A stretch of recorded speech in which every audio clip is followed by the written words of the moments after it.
ሲቀጥል እኔ ቤተሰቦቼ በእኔ ምክንያት እንዲጨነቁ አልፈልግም። እኔ ደግሞ አሁን ፋሚሊ ጋር መሄድ እፈልጋለሁ። ሲቀጥል እኔ ቤተሰቦቼ በእኔ ምክንያት እንዲጨነቁ አልፈልግም። ምክንያቱም እኔ ደህና ነኝ እንኳን እያልኳቸው እያመኑኝ አይደለም። ምክንያቱም ፋሚሊ ናቸው፣ ይጨንቃቸዋል፣ ያሳስባቸዋል ብዙ ነገሮች። አንቺን ነገር ያሳሰበው ሰው ካለ እዚህ መጥቶ ማየት ይችላል፣ አንቺን ማለት ነው። ከዛ ውጭ ግን እኔ ልጄን የትም ቦታ ይዘሽብኝ እንድትይዝ አልፈልግም።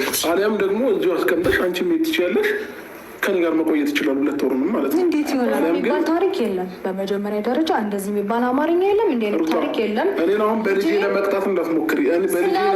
ይሄ የምንም መቀጣጣት አይደለም። አንተ አእምሮ እንደዚህ አይነት አስተሳሰብ የሚያምን ከሆነ አላውቅም።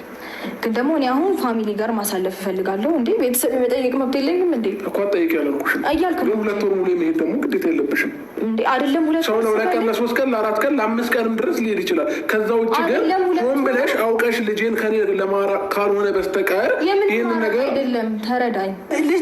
አትንቀሳቀሽ ቢላት ብዙ ነገሮችን ታውቃለህ። ሌላ ውስጥ እንድንገባ ታደርጋለህ። ሌላ ውስጥ ነው እያስገባችሁኝ ያላችሁት እናንተ ናችሁ። ጠርታችሁ ሌላ ውስጥ እያስገባችሁኝ ያላችሁት እኛ እኮ በፍቅር ነው ያወራን። ምንም ይሄ እንደዚህ አይነት የፍቅር ጥያቄ የለም። እኛ እኮ በፍቅር ነው ያወራን።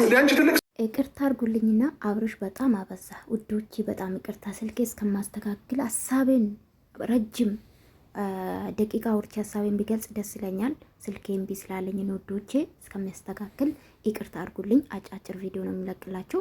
ሲጀምር አብርሽ በጣም ራስን ትወዳለህ። ራስ ወዳድነትህ በስመ ጥግ ነው እንዴ! ሩታ የፈለገችው ማድረግ አትችልም? አንተ የፈለግከውን ላይፍ ይኖር ካደ እንዴ? እንዲህ ሲጀምር ሩታ ደግሞ የሱን የማስፈቀድ ምንድን ነው ግዴታ አለብሽ? ላይፉን እስከ ኖሬ ድረስ እዛ ደሽ እኮ እኔ ቤተሰቤ ጋር ነኝ ማለት ትቻለሽ። አብርሽ ደግሞ ላይፍን መርጠል ላይፍን ኑር በቃ ከርሜላ ጋር